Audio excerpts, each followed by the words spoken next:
നിങ്ങൾക്ക് ഓർമ്മയുണ്ടാകുമെന്ന് കരുതുന്നു. കുറച്ച് നാളുകൾക്ക് മുൻപ് ദ സ്ട്രേഞ്ചേഴ്സ് ചാപ്റ്റർ 1 എന്ന മൂവി എക്സ്പ്ലനേഷൻ ചെയ്തിരുന്നു. 3 പാർട്ടുകളുള്ള അതിലെ ചാപ്റ്റർ 2 റിലീസായിട്ടുണ്ട്. ആ ഒരു മൂവിയാണ് ഇന്ന് എക്സ്പ്ലനേഷൻ ചെയ്യുന്നത്. ഇത് ആദ്യ സിനിമയുടെ തുടർച്ചയാണ്. നിങ്ങൾ ആദ്യ ഭാഗം കണ്ടിട്ടില്ലെങ്കിൽ വേഗം പോയി കാണണം, ഇല്ലെങ്കിൽ ഈ സിനിമയുടെ കഥ മനസ്സിലാവില്ല. ലിങ്ക് ഡിസ്ക്രിപ്ഷനിലും കമൻറ്റ് ബോക്സിൽ പിൻ ചെയ്തും വയ്ക്കുന്നതാണ്. തീർച്ചയായും കാണുക. ചിത്രത്തിൻ്റെ തുടക്കത്തിൽ വീനസ് എന്ന ടൗണാണ് കാണിക്കുന്നത്. പാർട്ട് 1 കാണിച്ചിരുന്ന ആ ഒരു ഡൈനറിലേക്ക് ഒരു യാത്രക്കാരൻ പട്ടണത്തിലൂടെ കടന്നു പോകുമ്പോൾ ഭക്ഷണം കഴിക്കാനായി കയറി. മുൻപത്തെ പാർട്ടിൻ്റെ അടിസ്ഥാനത്തിൽ പറഞ്ഞാൽ ഈ ടൗണിൽ വരുന്ന ആളുകൾ ഡൈനറിൽ ഭക്ഷണം കഴിക്കാനായി പോവുകയും അവരുടെ വണ്ടി അവിടെ വെച്ച് കേടാവുകയും ചെയ്യാറുണ്ട്. അതായത് ഒരു നിഗൂഢമാർന്ന പ്ലാനിംഗ് നടക്കുന്നുണ്ട്. എന്നിട്ട് അവരെ പട്ടണത്തിൽ നിന്ന് ദൂരെയുള്ള കാട്ടിലെ ഒരു ക്യാബിനിലേക്ക് അയക്കുകയാണ് പതിവ്. അവിടെ മാസ്ക് ധരിച്ച കുറച്ച് അപരിചിതർ അവരെ വേട്ടയാടും, എന്നിട്ട് നിഷ്കരണം കൊലപ്പെടുത്തും. കഴിഞ്ഞ പാർട്ടിൽ മായയ്ക്കും റയാനും ഇതുപോലെ സംഭവിച്ചിരുന്നു. മായ ഭാഗ്യവതിയായിരുന്നു. പോലീസ് കൃത്യസമയത്ത് അവിടെ എത്തിയതുകൊണ്ട് കൊലയാളികൾ ഓടിപ്പോയി. അങ്ങനെ അവൾ രക്ഷപ്പെട്ടു. ഇപ്പോൾ അവൾ ആശുപത്രിയിലാണ്. എന്നാൽ ഈ അപരിചിതർ തങ്ങളുടെ ലക്ഷ്യത്തെ ഏതു വിധേനയും പൂർത്തിയാക്കാൻ ആഗ്രഹിക്കുന്നവരാണ്. അതിനായി ഏതറ്റം വരെ പോകാനും അവർ തയ്യാറായിരുന്നു. ഇനി ഇപ്പോൾ നടക്കുന്ന സംഭവങ്ങളിലേക്ക് വരാം. ഒരു യാത്രക്കാരൻ പട്ടണത്തിൽ വന്ന് ഡൈനറിൽ ഭക്ഷണം കഴിക്കാനായി കയറി. മുൻപ് സംഭവിച്ചിരുന്നത് പോലെ തന്നെ അവൻ്റെ വണ്ടി കേടായി. ഡൈനറിലെ വെയിട്രസ് ഷെല്ലി അവനോട് അടുത്തെവിടെയെങ്കിലും താമസിക്കാനായി പറഞ്ഞു. അവൾ അവനോട് മോട്ടൽ അല്ലെങ്കിൽ എയർബിഎൻബി വാടകയ്ക്ക് എടുക്കാനായി പറഞ്ഞു. അവൻ എയർബിഎൻബിയിലേക്ക് പോകുമ്പോൾ നേരത്തെ ഷിഫ്റ്റ് തീർത്ത വെയിട്രസ് അതേ വഴിയിലൂടെ പോകുകയായിരുന്നു. അവൾ അവന് ലിഫ്റ്റ് കൊടുത്തു. ചിത്രത്തിൻ്റെ ആദ്യ പാർട്ടിലും ഷെല്ലി തന്നെയാണ് റയാനും മായയ്ക്കും ലിഫ്റ്റ് കൊടുത്തിരുന്നത്. ആ യാത്രക്കാരൻ ഈ എയർബിഎൻബിയിൽ താമസിച്ചു. പാർട്ട് 1 അവിടെ എന്താണ് സംഭവിക്കുന്നതെന്നൊക്കെ വിശദമായി വിശദീകരിച്ചിട്ടുണ്ട്. ഇയാൾ അവിടെ സമയം ചെലവഴിക്കുമ്പോൾ ഒരു പെൺകുട്ടി വീണ്ടും വീണ്ടും വാതിലിൽ മുട്ടി താമരയോടെയുണ്ടോ എന്ന് ചോദിക്കുന്നു. അവിടേക്ക് വന്നിരുന്ന യാത്രക്കാരെ താമരയെ അന്വേഷിച്ച് ശല്യപ്പെടുത്തിയിരുന്നത് യഥാർത്ഥത്തിൽ ഷെല്ലി തന്നെയായിരുന്നു. അതെ, മാസ്ക് ധരിച്ച 3 കൊലയാളികളിൽ ഒരാളാണ് ഷെല്ലി. അവളുടെ പേര് പിന്നപ്പ് ഗേൾ എന്നാണ്. പിന്നീട് അവളുടെ 2 കൂട്ടാളികളായ സ്കെയർക്രോയും ഡോൾഫേസും അവൾക്കൊപ്പം കൂടി. അവർ 3 പേരും ചേർന്ന് ആ മനുഷ്യനെ അതിക്രൂരമായി കൊലപ്പെടുത്തി. വാസ്തവത്തിൽ കഴിഞ്ഞ പാർട്ടിൽ മായ ഇലകൾക്കിടയിൽ ഒളിച്ചിരിക്കുമ്പോൾ അവളുടെ അടുത്ത് ഒരു അസ്ഥികൂടമുണ്ടായിരുന്നു. അതായത് ഈ അപരിചിതരുടെ കൈകളാൽ ധാരാളം സാധാരണക്കാർ അവിടെ കൊല്ലപ്പെട്ടിട്ടുണ്ട്. ഈ സിനിമ ഒരു തരത്തിൽ പറഞ്ഞാൽ യഥാർത്ഥ സംഭവത്തെ ആസ്പദമാക്കി എടുത്തതാണ്. കാരണം 2023 മാത്രം യുണൈറ്റഡ് സ്റ്റേറ്റിൽ 1670 പേർ അപരിചിതരുടെ കൈകളാൽ കൊല്ലപ്പെട്ടിട്ടുണ്ട്. വളരെ യാദൃശ്ചികമായി തിരഞ്ഞെടുക്കപ്പെട്ടവരായിരുന്നു അവർ. ശേഷം കാണിക്കുന്നത് കഴിഞ്ഞ പാർട്ടിലെ സംഭവങ്ങൾ കഴിഞ്ഞ് കുറച്ച് ദിവസങ്ങൾക്ക് ശേഷമുള്ള രംഗങ്ങളാണ്. കഴിഞ്ഞ പാർട്ടിൽ മായ രക്ഷപ്പെട്ട ഒരു ആശുപത്രിയിൽ എത്തിയിരുന്നെങ്കിലും അവൾക്ക് സംഭവിച്ച കാര്യങ്ങളും അവളുടെ പ്രതിശുദ്ധവരൻ കൊല്ലപ്പെട്ടിരുന്നതും അവളെ സ്വപ്നങ്ങളിൽ വേട്ടയാടിയിരുന്നു. അവൾക്ക് നല്ല പരിക്കേറ്റിരുന്നു. ഇപ്പോൾ അവൾക്ക് ബോധം വന്നിരിക്കുന്നു.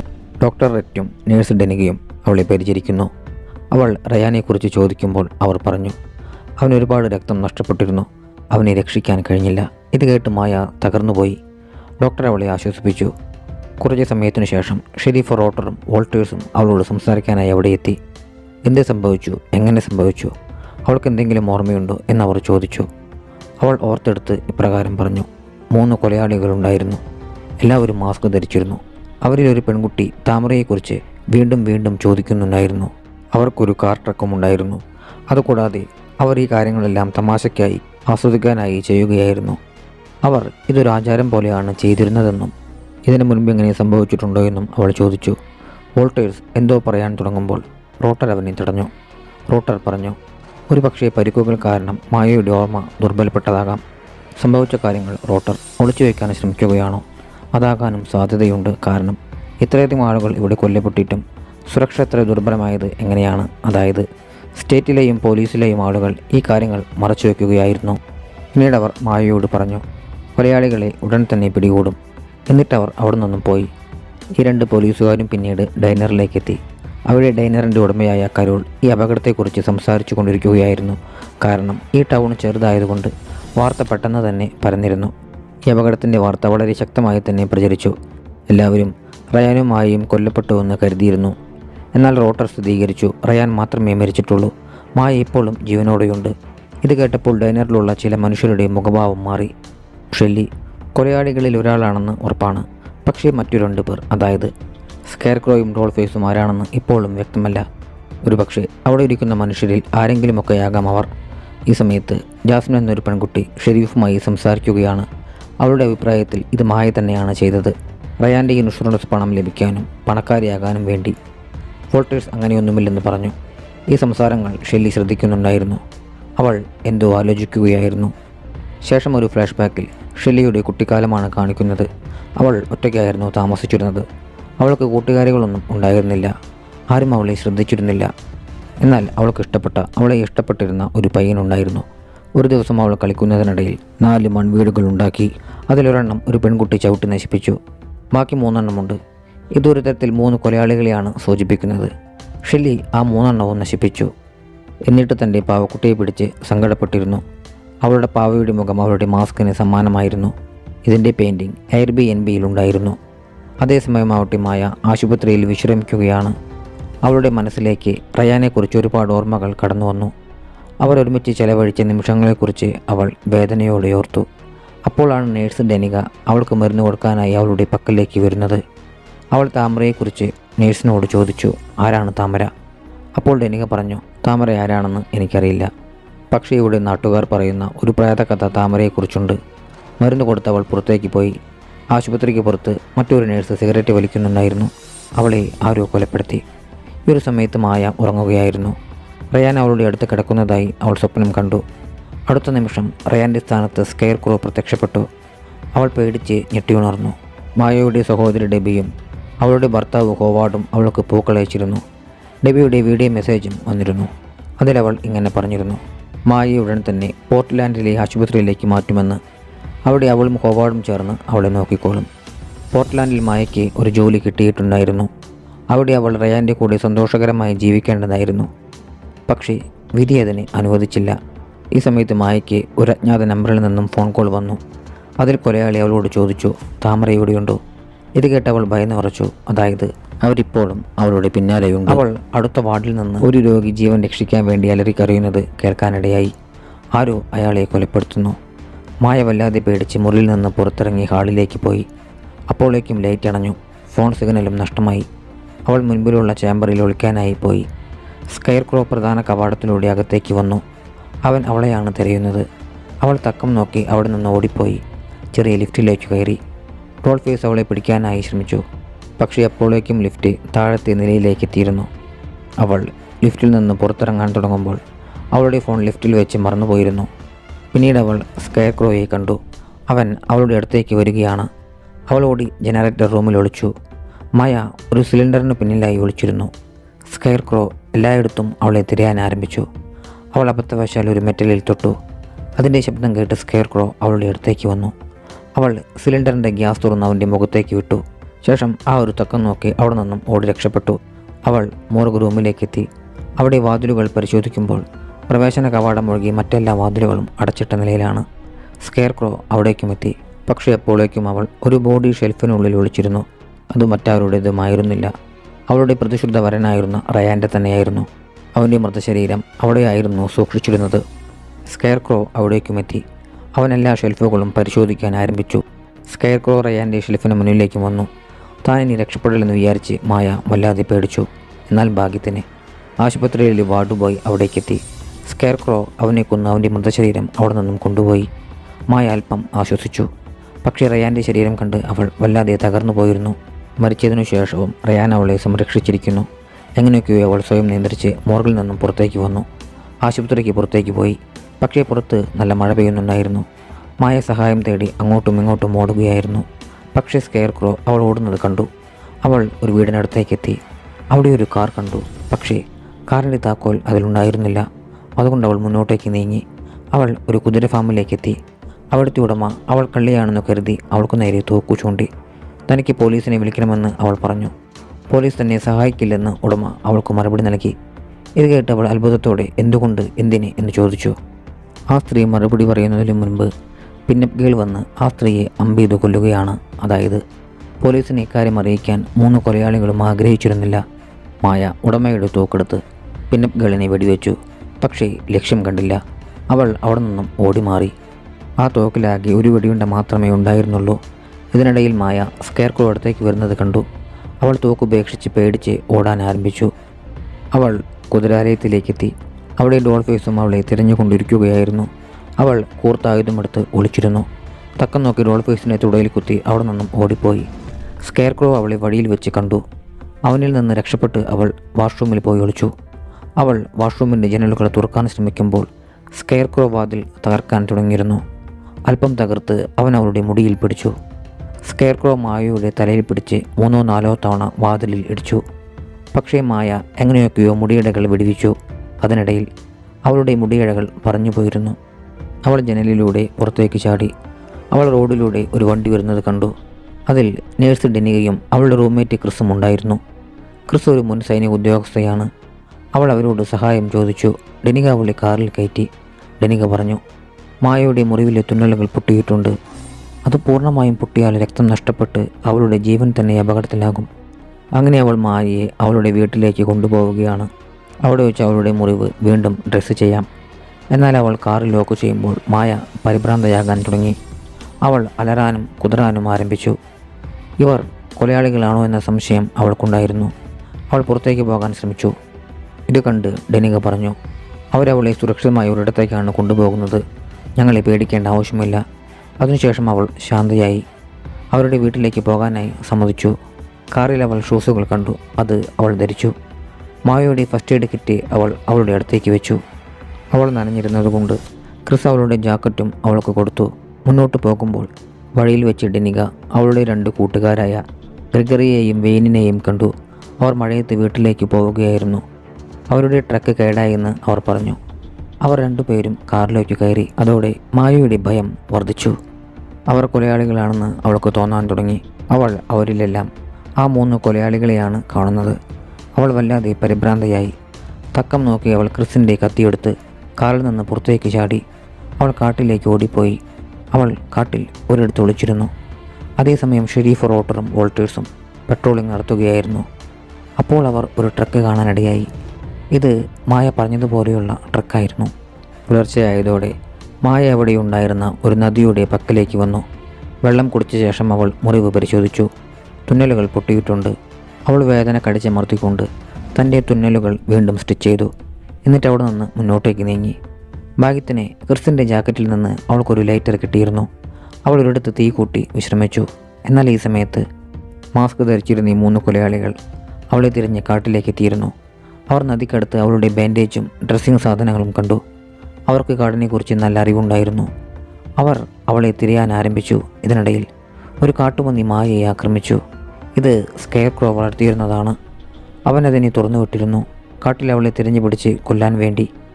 അവൾ അടുത്തുള്ള ഒരു കേടായ കാറിനുള്ളിൽ ഒളിച്ചു. പക്ഷേ പന്നി കാറിൻ്റെ ചില്ല് തകർത്ത് അകത്തേക്ക് വന്നു. അപ്പോൾ അവൾ പുറത്തേക്ക് ഓടി. ഈ പന്നി മായയുടെ കാലിൽ കടിക്കുകയും ആക്രമിക്കുകയും ചെയ്തു. ഇത് മായയ്ക്ക് വലിയ വേദനയുണ്ടാക്കിയിരുന്നു. അവൾ കുറച്ച് നേരത്തേക്ക് ശാന്തയായി നിശ്ചലയായി കിടന്നു. പന്നി ആക്രമണം നിർത്തി അവളുടെ മുകളിലൂടെ നടന്നുപോയി. പക്ഷേ അവൾ കത്തിയെടുക്കാൻ മുന്നോട്ട് നീങ്ങുമ്പോൾ വീണ്ടും അത് അവളെ ആക്രമിക്കാൻ തുടങ്ങി. അപ്പോൾ മായ തീ കത്തിച്ചിരുന്ന മരക്കഷ്ണങ്ങളിൽ ഒന്നെടുത്തു. ഭാഗ്യവശാൽ ഈ സമയത്ത് അവൾക്ക് തൻ്റെ കത്തി കിട്ടുകയും അതെടുത്ത് അവൾ അതിനെ കുത്തുകയും ചെയ്തു. പരിക്കു പറ്റിയതിനാൽ മായയും ആ കാട്ടുപന്നിയും വേദനയാൽ പുളയുകയാണ്. കുത്തേറ്റിട്ടും ആ കാട്ടുപന്നി ചത്തിരുന്നില്ല. അത് എഴുന്നേൽക്കാൻ തുടങ്ങി. അപ്പോൾ മായ അതിനെ വീണ്ടും വീണ്ടും കുത്തി കൊലപ്പെടുത്തി. ശേഷം മായ അവിടെ നിന്നും പുറപ്പെടാൻ ഒരുങ്ങുകയാണ്. കുറച്ച് സമയത്തിന് ശേഷം ഷെല്ലി അവളെ തിരഞ്ഞ് അവിടേക്കെത്തി, അതായത് പിന്നപ്പ് ഗേൾ. പക്ഷേ അവൾക്ക് മായയെ കണ്ടെത്താനായി സാധിച്ചിരുന്നില്ല. അവൾ ആ ചത്ത പന്നിയെ കണ്ടു. ശേഷം ഒരു ഫ്ലാഷ് ബാക്കാണ് കാണിക്കുന്നത്. ഷെല്ലി കുട്ടിയായിരുന്നപ്പോൾ അവൾ ഇഷ്ടപ്പെട്ടിരുന്ന ആ പയ്യൻ്റെ കൂടെ കളിക്കുകയായിരുന്നു. അവർ കളിക്കുമ്പോൾ മറ്റൊരു പെൺകുട്ടി അവിടേക്ക് വന്നു. സൈക്കിളിൽ നിന്നും വീണ് അവൾക്ക് ചെറിയൊരു മുറിവ് പറ്റിയിരുന്നു. അപ്പോൾ ആ പയ്യൻ അവളെ സഹായിക്കാനായി അവളുടെ പക്കലേക്ക് ചെന്നു. ഇത് കണ്ട് ഷെല്ലിക്ക് വല്ലാതെ അസൂയ തോന്നി. ദേഷ്യം വന്നു. അവൾ അവിടെ നിന്നും ഓടിപ്പോയി ഒറ്റയ്ക്കിരിക്കുകയാണ്. ഈ സമയത്ത് അവൾക്കൊരു എലിയെ കിട്ടുകയും അവളതുമായി കളിക്കാൻ ആരംഭിക്കുകയും ചെയ്തു. പക്ഷേ അവൾ ആ എലിയെ അല്പസമയത്തിനകം തന്നെ കൊലപ്പെടുത്തി. അതായത് അവളുടെ ഉള്ളിൽ ഒരു സൈക്കോ മനോഭാവം ഉടലെടുത്തിരുന്നു. ഇതിനിടയിൽ ഷെരീഫ് റോട്ടറും വോൾട്ടേഴ്സും ഡൈനറിലിരുന്ന് സംസാരിക്കുകയായിരുന്നു. മായയെ കാണാനില്ല. ഈ കേസ് വലുതായിക്കൊണ്ടിരിക്കുകയാണ്. അവർക്ക് FBI അറിയിക്കേണ്ടി വരും. പക്ഷേ FBI ഉൾപ്പെട്ടാൽ അവരുമായി ബന്ധപ്പെട്ട കേസ് ഫയലുകളും തുറക്കപ്പെടും. അതായത് അവർക്ക് FBI അറിയിക്കാൻ താല്പര്യമില്ല. അതായത് അവർ എന്തോ തെറ്റായ കാര്യം ചെയ്തിട്ടുണ്ട്. ഈ ഒരു സമയത്ത് മായ അലഞ്ഞു തിരിഞ്ഞ് അവളും റയാനും താമസിച്ചിരുന്ന എയർബിഎൻബിയിൽ എത്തിച്ചേർന്നിരുന്നു. അവിടെ പഴയ ആക്രമണ ദൃശ്യങ്ങളും റയാൻ്റെ ഓർമ്മകളും അവളെ വേട്ടയാടി. റയാൻ്റെ മരണമോർത്ത് അവൾ തകർന്നുപോയി. പക്ഷേ അവൾ സ്വയം നിയന്ത്രിച്ചു. വെള്ളം കുടിച്ചു, ഭക്ഷണം എടുത്ത് കഴിച്ചു. അവളുടെ സാധനങ്ങളെല്ലാം അവിടെ തന്നെ ഉണ്ടായിരുന്നു. അവൾ വസ്ത്രം മാറി. അവൾ ഒരു കത്തിയെടുത്തു. ബാഗിൽ അത്യാവശ്യമുള്ള സാധനങ്ങളെടുത്ത് അവിടെ നിന്നും പോകാൻ തുടങ്ങി. അപ്പോഴാണ് പെട്ടെന്ന് ഒരു ശബ്ദം കേൾക്കുന്നത്. അവൾ ജാഗരൂകയായി. പക്ഷേ അത് സ്റ്റേറ്റ് പോലീസിലെ ഓഫീസർ ബില്ലിയായിരുന്നു. അവൻ അവളെ തിരഞ്ഞു വന്നതാണ്. അവൻ അവളെ കൊണ്ടുപോകാനായി കാറിൽ കയറ്റി. പക്ഷേ അപ്പോഴേക്കും മാസ്ക് ധരിച്ച 2 പെൺകുട്ടികൾ അവിടെ വന്ന് ബില്ലിയെ കൊലപ്പെടുത്തി. മായ ബില്ലിയുടെ കാറുമായി അവിടെ നിന്നും പോവുകയാണ്. അതായത് കൊലയാളികൾ പോലീസുകാരെ വരെ കൊല്ലാൻ മടിയില്ലാത്തവരാണ്. പിന്നെ ഗേൾ കാറിൽ അമ്പ് ചെയ്തതുകൊണ്ട് അത് കേടാകാൻ തുടങ്ങി. കുറച്ചു ദൂരം പോയപ്പോൾ മായ ഒരു വീട് കണ്ടു. അവിടെ ചെന്നവൾ സഹായം അഭ്യർത്ഥിച്ചു. വെയിൻ വാതിൽ തുറന്നു. അവനെ കണ്ടതും അവൾ ബോധരഹിതയായി. ബോധം വന്നപ്പോൾ അവൾ വല്ലാതെ പേടിച്ചു. പക്ഷേ അവൾ ഒരു കാര്യം ശ്രദ്ധിച്ചു. അവളുടെ മുറിവുകൾ വൃത്തിയാക്കിയിരിക്കുന്നു, തുന്നലുകൾ ഇട്ടിരിക്കുന്നു, വസ്ത്രങ്ങൾ മാറ്റിയിരിക്കുന്നു. അവൾ റൂമിൽ നിന്നും പുറത്തേക്ക് വന്നു. അവിടെ അവൾ ഗ്രിഗറിയെ കണ്ടു. അവൻ മദ്യപിച്ചിരുന്നു. അവൻ അവളോട് മോശമായി പെരുമാറാൻ ആരംഭിച്ചു. പക്ഷേ അപ്പോൾ നേഴ്സ് ഡെനികയും ക്രിസും വന്ന് ഗ്രിഗറിയെ അവൻ്റെ റൂമിലേക്ക് അയച്ചു. മായയ്ക്ക് ഇപ്പോഴും അവരെ പേടിയായിരുന്നു. പക്ഷേ നേഴ്സ് ഡെനികയുടെ ഫോൺ തിരികെ കൊടുത്തു. ക്ലീനിങ് ചെയ്യുന്നതിനിടയിൽ ആശുപത്രി ജീവനക്കാരനെ അത് കിട്ടിയിരുന്നു. അങ്ങനെ അവിടെ നിന്ന് ഡെനിക അത് കൊണ്ടുവരികയായിരുന്നു. അതോടുകൂടി മായയ്ക്ക് അല്പം ആശ്വാസമായി. അവൾ റൂമിലേക്ക് വന്നു. അവൾ ഫോൺ ഓൺ ചെയ്യുമ്പോൾ ഡെബിയുടെ ടെക്സ്റ്റ് മെസ്സേജ് വന്നിരുന്നു. അവളെ കൂട്ടിക്കൊണ്ടുപോകാനായി ഒരു ആംബുലൻസ് വരുന്നുണ്ടെന്ന് അവൾ അതിൽ പറയുന്നുണ്ടായിരുന്നു. ഈ സമയത്ത് ആ ഒരു ആംബുലൻസ് ഫസ്റ്റ് പാർട്ടിൽ റൂഡിയെ കാണിച്ചിരുന്ന ആ ഒരു ഗ്യാസ് സ്റ്റേഷനിലേക്ക് എത്തിയിരുന്നു. ആംബുലൻസ് ഡ്രൈവർ റൂഡിയുമായി സംസാരിച്ചു. എന്നിട്ട് ഡെനികയുടെ വീടിൻ്റെ അഡ്രസ്സ് ചോദിച്ചു. റൂഡി ചോദിച്ചു അവൻ എന്തിനാണ് അങ്ങോട്ട് പോകുന്നത്. അപ്പോൾ അവൻ മറുപടി നൽകി ഒരാളെ കൂട്ടിക്കൊണ്ടുപോകാനാണ്. അതേസമയം വീട്ടിൽ ഗ്രിഗറി മായയുടെ റൂമിലേക്ക് വന്നിരുന്നു. അവനെ കണ്ട് അവൾ അസ്വസ്ഥയായി. അവൾക്കവൻ സ്കെയർ ക്രൂ ആണെന്ന സംശയമുണ്ടായിരുന്നു. ഇരുവരും സംസാരിക്കാൻ തുടങ്ങി. ഇതുപോലൊരു സംഭാഷണം സ്കെയർ ക്രോയും മായയും തമ്മിൽ കഴിഞ്ഞ പാർട്ടിയിൽ നടന്നിരുന്നു. അന്ന് അവൾ പേടിച്ചിരുന്നു. പക്ഷേ ഇപ്പോൾ അവളിൽ ധൈര്യമുണർന്നു. അവൻ പറഞ്ഞു അവൾ മാത്രമാണ് രക്ഷപ്പെട്ടത്. ഇന്നുവരെ ആരും രക്ഷപ്പെട്ടിട്ടില്ല. ഇത് വർഷങ്ങളായി ഇവിടെ നടക്കുന്നതാണ്. എത്ര പേർ കൊല്ലപ്പെട്ടുവെന്ന് അവൾ ചോദിച്ചു. അപ്പോൾ അവൻ പറഞ്ഞു 10 മുതൽ 15 വരെ, അല്ലെങ്കിൽ അതിൽ കൂടുതലുണ്ടാകും. എന്തുകൊണ്ടെന്ന് മായ തിരിച്ചു ചോദിച്ചു. അപ്പോൾ അവൻ പറഞ്ഞു എന്തുകൊണ്ടെന്ന് അറിഞ്ഞിട്ട് നിനക്കെന്താണ് കാര്യം. ശേഷം അവൻ മായയോട് അവൾ എന്താണ് ചിന്തിക്കുന്നതെന്ന് ചോദിച്ചു. മായ പറഞ്ഞു ആ കൊലയാളിയുടെ ജീവനെടുക്കാൻ ഞാൻ ആഗ്രഹിക്കുന്നു. അപ്പോഴേക്കും ഡെനിക ഗ്രിഗറിയെ വിളിച്ചു. അവൻ പുറത്തേക്ക് പോയി. മായ വാതിൽ പൂട്ടി അതിൻ്റെ മുന്നിൽ ഒരു ടേബിൾ വെച്ചു. അവൾ ജനലിന് പുറത്തേക്ക് നോക്കുമ്പോൾ ഗ്രിഗറി കാറിൽ കയറി എങ്ങോട്ടോ പോവുകയാണ്. ഡെനിക അവനെ തടയാനായി ശ്രമിക്കുന്നുണ്ടായിരുന്നു. വീണ്ടും വീണ്ടും മായയോട് സംസാരിച്ച് അവളെ ഭയപ്പെടുത്തരുതെന്ന് പറഞ്ഞ് അവൾ അവനോട് ദേഷ്യപ്പെട്ടിരുന്നു. ഈ ഒരു സമയത്താണ് മായ വാതിലിൽ എന്തോ ഒരു ശബ്ദം കേൾക്കുന്നത്. തിരിഞ്ഞു നോക്കുമ്പോൾ പിന്നപ്പ് ഗേൾ വാതിൽ തുറക്കാനായി ശ്രമിക്കുന്നു. അവൾ അവളെ തടയാനായി ശ്രമിച്ചു. ഇതിനിടയിൽ ഡോൾഫേസും അവിടെ എത്തിയിരുന്നു. അവൾ ഡോൾഫേസിനെ സർജിക്കൽ കത്രിക കൊണ്ട് കുത്തി വാഷ്റൂമിൽ ഒളിച്ചിരുന്നു. അവൾ കുറച്ചു നേരം ഒളിച്ചിരുന്നു. പുറത്തെ ശബ്ദമില്ലാതായപ്പോൾ അവൾ പുറത്തേക്ക് വന്നു. ഹാളിലേക്ക് വന്നപ്പോൾ അവൾ കണ്ട കാഴ്ച അവളെ അക്ഷരാർത്ഥത്തിൽ ഞെട്ടിച്ചിരുന്നു. ഡോൾഫേസും പിന്നപ്പ് ഗേളും ചേർന്ന് ഡെനികയെയും ക്രിസിനെയും കസാരയിൽ കെട്ടിയിട്ട് ക്രൂരമായി കൊലപ്പെടുത്തിയിരിക്കുന്ന ഭയാനകമായ കാഴ്ചയാണ് അവൾ കണ്ടിരുന്നത്. ഈ 2 യുവതികൾ കൊലയാളികളായിരുന്നില്ല. മായയെ ആത്മാർത്ഥമായി രക്ഷിക്കാൻ ശ്രമിച്ചവരായിരുന്നുവെന്ന് ഒരു സമയത്ത് മായയ്ക്ക് ബോധ്യമായി. മായ വീടിന് പുറത്ത് ആംബുലൻസ് കണ്ടു. അവളെ പോർട്ട്ലാൻഡിലേക്ക് കൊണ്ടുപോകാൻ വന്നതായിരുന്നു അത്. എന്നാൽ അതിൻ്റെ ഡ്രൈവറും ഇതിനോടകം തന്നെ കൊല്ലപ്പെട്ടിരിക്കുന്നു. ഈ ആംബുലൻസ് ഇവിടേക്ക് കൊണ്ടുവന്നത് ആ കൊലയാളികളാണ്. അവൾ ആംബുലൻസിനടുത്തേക്ക് പോയി. വീടിന് പുറത്ത് അവൾ വെയിൻ്റെ മൃതദേഹം കാണാനിടയായി. അതായത് കൊലയാളികൾ ഇവിടെ എല്ലാവരെയും കൊന്നിരിക്കുന്നു. മായ ആംബുലൻസിലേക്ക് കയറി. പക്ഷേ അവിടെ പിന്നപ്പ് ഗേൾ ഉണ്ടായിരുന്നു. അവൾ മായയെ ആക്രമിച്ചു. പക്ഷേ മായ കത്രിക ഉപയോഗിച്ച് കഴുത്തിൽ കുത്തിയിറക്കി. അതായത് ഇനി രക്ഷപ്പെടാൻ അവൾക്ക് കൊലയാളികളെ കൊല്ലേണ്ടതായി വരും, അല്ലെങ്കിൽ അവൾ ഇവിടെ വെച്ച് കൊല്ലപ്പെടും. അവൾ ആംബുലൻസ് എടുത്ത് അവിടെ നിന്നും രക്ഷപ്പെടാനായി ശ്രമിക്കുകയാണ്. പക്ഷേ പിന്നപ്പ് ഗേളിന് ഇപ്പോഴും ജീവനുണ്ടായിരുന്നു. അവൾ മായയുടെ കഴുത്ത് ഞെരിക്കാനായി ശ്രമിച്ചു. പക്ഷേ മായ ആംബുലൻസ് ഇടിച്ച് തകർത്തു. ഈ ഒരു അപകടത്തിൽ മായ രക്ഷപ്പെട്ടിരുന്നു. പക്ഷേ പിന്നപ്പ് ഗേൾ സംഭവ സ്ഥലത്ത് വെച്ച് തന്നെ മരിച്ചിരുന്നു. മായ അവളുടെ അടുത്തേക്ക് പോയി അവളുടെ മാസ്ക് മാറ്റാനായി ശ്രമിച്ചു. എന്നാൽ ഈ ഒരു സമയത്ത് അവൾ ഒരു കാറിൻ്റെ ശബ്ദം കേട്ടു. അവൾ ഓടിമാറി കാട്ടിലൊളിച്ചു. അപ്പോൾ സ്കെയർ ക്രോയും ഡോൾഫേസും പിന്നപ്പ് ഗേളിൻ്റെ അടുത്തേക്ക് എത്തി. സ്കെയർ ക്രോ അവളുടെ മാസ്ക് മാറ്റി. അങ്ങനെ പിന്നപ്പ് ഗേൾ എന്ന് വിളിക്കപ്പെട്ടിരുന്ന ഷെല്ലി കൊല്ലപ്പെട്ടിരിക്കുകയാണ്. ശേഷം കാണിക്കുന്നത് ഒരു ഫ്ലാഷ് ബാക്കാണ്. ഷെല്ലിക്ക് ആ പയ്യനെ ഇഷ്ടമായിരുന്നു. പക്ഷേ ഒരു പെൺകുട്ടി അവനുമായി വളരെ അടുപ്പത്തിലായിരുന്നു. ഒരു ദിവസം കളിക്കുന്നതിനിടയിൽ അവൾ അവനെ ചുംബിക്കുകയും ചെയ്തു. ഷെല്ലിക്കിത് താങ്ങാൻ കഴിഞ്ഞിരുന്നില്ല. അവൾ ആ പെൺകുട്ടിയെ കല്ലുകൊണ്ടിടിച്ച് കൊലപ്പെടുത്തി.